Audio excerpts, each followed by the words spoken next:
Okay, today let's have a look at this Earvana. This is an acoustic style retrofit. This one is a width of 1 3/4 inches and it comes with the normal top piece, base and fitting screws. Let's take it out and have a look. Okay, we have the pieces out now. You'll see we have the base piece here. There's 3 screws for mounting the top piece, and here's the top piece itself. Now you will have seen these before. Now on the acoustic ones it's designed to have a wound G. So the normal step forward for the G string has been reduced to compensate for a wound string rather than the plain.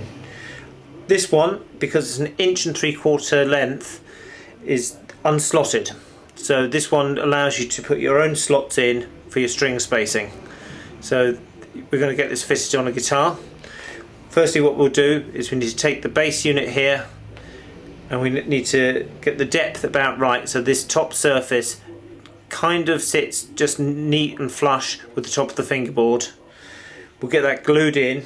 The 3 screw holes that you see mounted here will be at the forward edge. So the fingerboard's here, these holes will be at the forward edge, and then we can get the top piece mounted on top and cut the string slots and we're ready to go.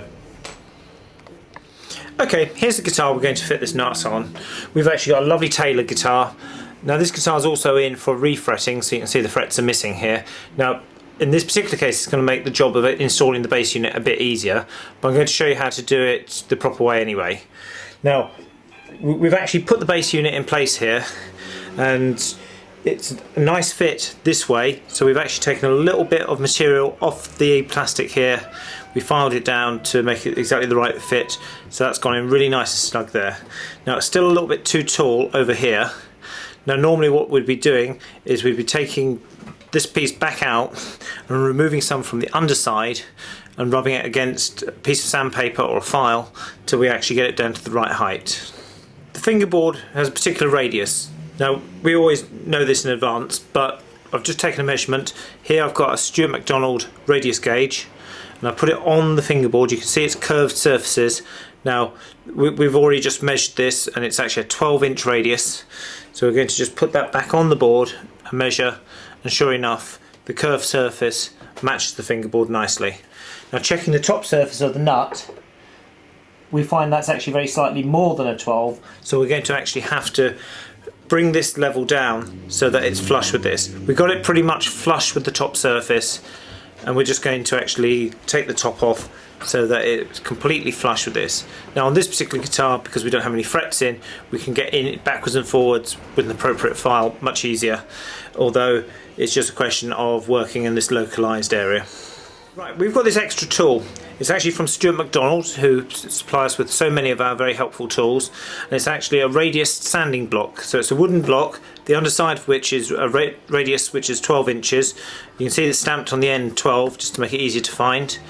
We've got some sticky backed sandpaper on here, and this will actually help us level the top of the nut. Now we're going to sand backwards and forwards so that we can actually make the top of this match the fingerboard. Now I'm going to get stuck in and may go off camera for a second and come back when we're closer to a result. Here we are. Now you can see we've actually removed 2 of the machine heads just so that when we're sanding backwards and forwards with this, it doesn't hit the machine heads. Previously they were there sticking out of the way and we were at risk of knocking into them, so we've just removed them for the sake of doing the sanding, and we're getting there. Now obviously I've indicated that because we've got some frets missing here, it's a little bit easier that we can actually come this way. Otherwise you're having to work backwards and forwards like this just to finesse that top. Remember, we've taken most of the stock off this before we actually went in to do the top, so we're just doing the top. It's more than likely, if you're getting completely flush, that you'll get just a little bit of sanding on the fingerboard wood itself. Now we've got to level this board anyway because we're going to do a refret, but obviously if you're kissing this wood with the sandpaper, you just need to be careful not to score it too much, and also that you're just going to go back through the different grades so you get it back up to a really smooth, lovely finish.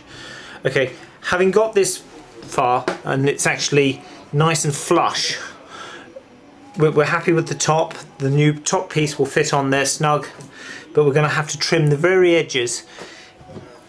If you can see at the edges here, they're a little bit proud, and we just need to remove that extra little bit at the side, and we're going to have to go in with a file to do that carefully.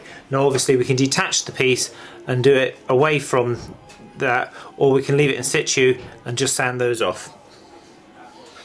We've turned the guitar on its side so that we can get at this. Now we've actually supported it at the other end. We've actually put a couple of clamps in place with some protective coils so the guitar can't tip over. We want to get at the edges here and work around them.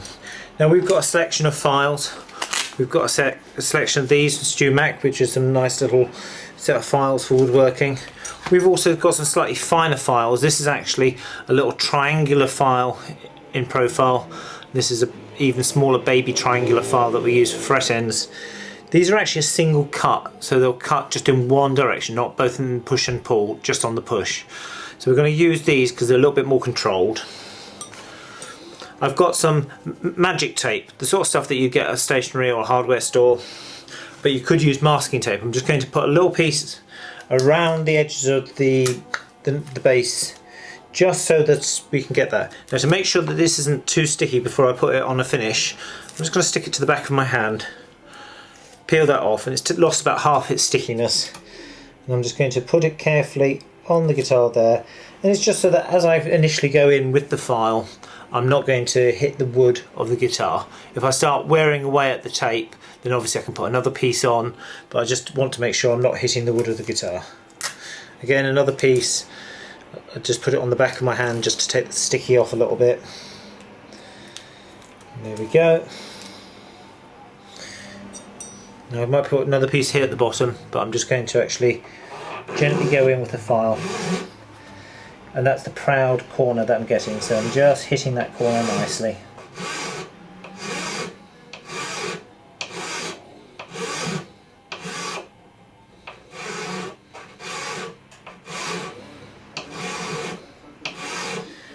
Now you may find that the edge of your fingerboard curves very slightly. Whatever the side of the fingerboard is doing, you just want to mirror that slightly with that. You don't want to curve over the edges at the top here, at the very top, but you just want to make that match the fingerboard itself.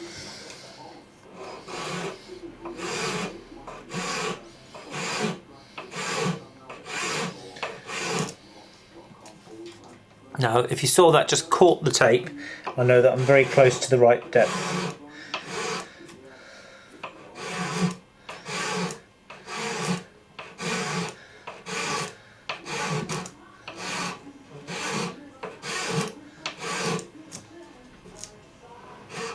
Okay, I'm just going to peel that tape back, and that's feeling pretty flush. I'm quite happy with that.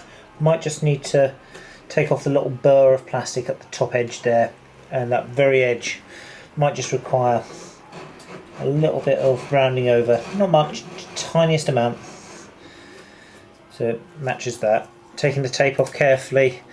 The reason that obviously that we put it on the back of a hand is so that it's not so sticky that it can take any lacquer off the side of the guitar. But there we are, we're flush on that side. Now we need to turn around and do the other one, but don't need to show you on camera.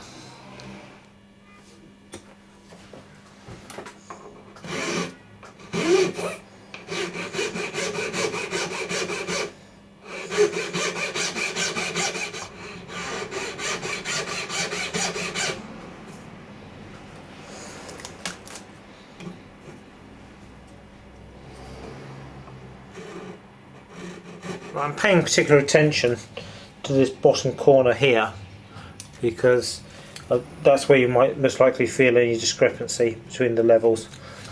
This file is so fine, I'm just literally kissing those raised edges.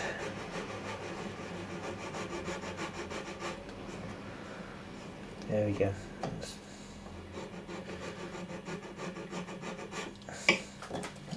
Yeah,